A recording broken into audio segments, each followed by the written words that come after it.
माझ्या बाबांनाही म्युझिकचा खूप शौक आहे. त्यांचे कान खूप स्ट्राँग आहे. म्हणजे पटकन ते असा राग ओळखतात, की अरे हे गाणं ते त्यासारखं वाटतंय वगैरे. वॉकमॅन माझा एक टीचर होता, कारण खूप कसेट्स ऐकून मी गाणी शिकली आहे. ही आय थिंक देवांची कृपाच असते, ज्यांना संगीत असं एक लाभतं ना जीवनात, ते आशीर्वाद आणि गिफ्टच आहे.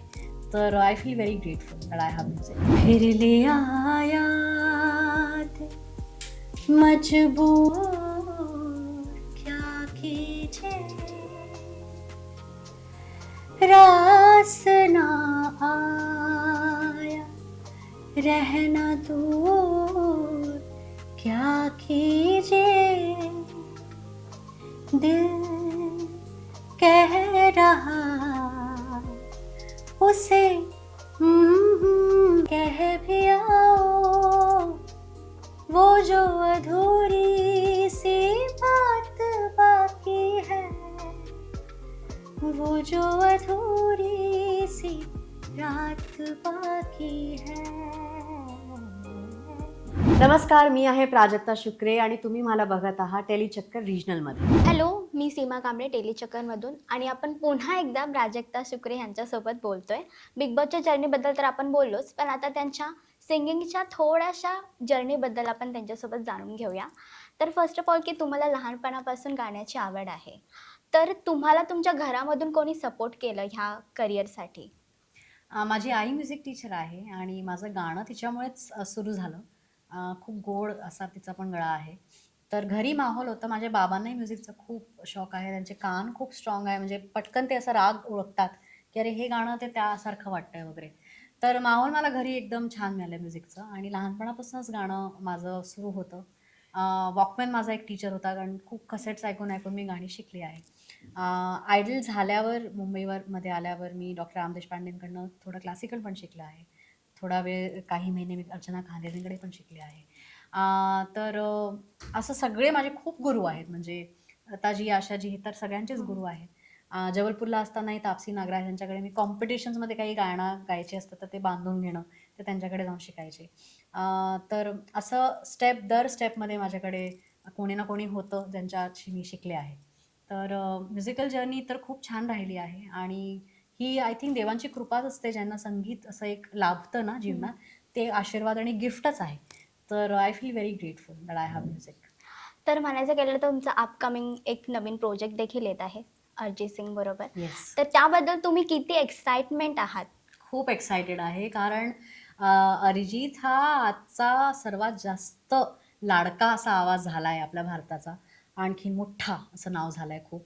त्याला मी अगदी लहानपणापासून बघितलं आहे, की त्यांनी कसं त्याला स्वतःला डेव्हलप केलं आहे आणि किती तो ग्रूम झाला आहे आणि किती त्यांनी स्वतःवर काम केलं आहे.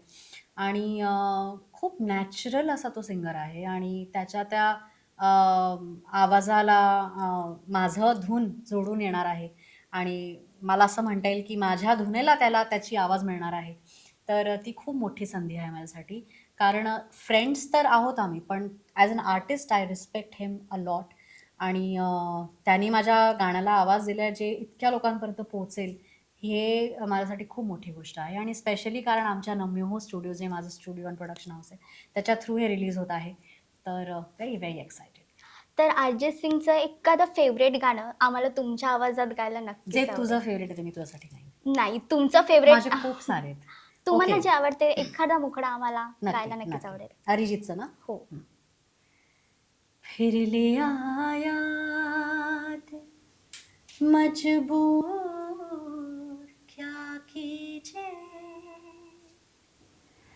रास ना आया रहना दूर क्या कीजिए, दिल कह रहा उसे लिरिक्स थोड़ा लोचा है.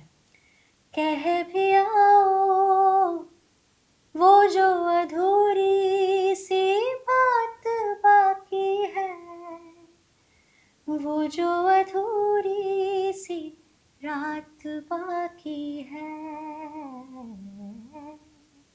खूपच सुंदर. आणि आता म्हणायला गेलं तर सोनू निगम आणि अरिजित सिंग यांच्याबरोबर तुम्ही प्रोजेक्ट तर केलेत आहेत. पण इन फ्युचर तुम्हाला कोणत्या कलाकारासोबत प्रोजेक्ट करायला जास्त आवडेल?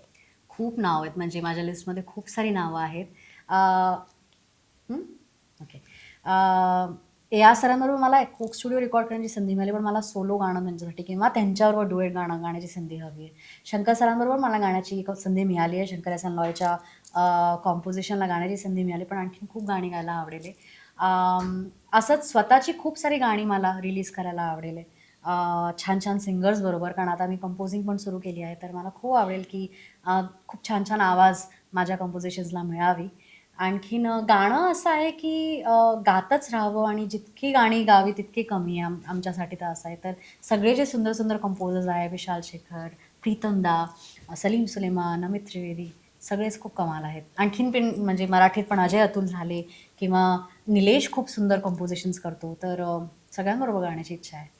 तर खूप खूप छान, आणि तुमच्या जर्नीसाठी तुम्हाला पुन्हा एकदा शुभेच्छा, आणि Thank you. लवकरच आपण भेटू. थँक्यू.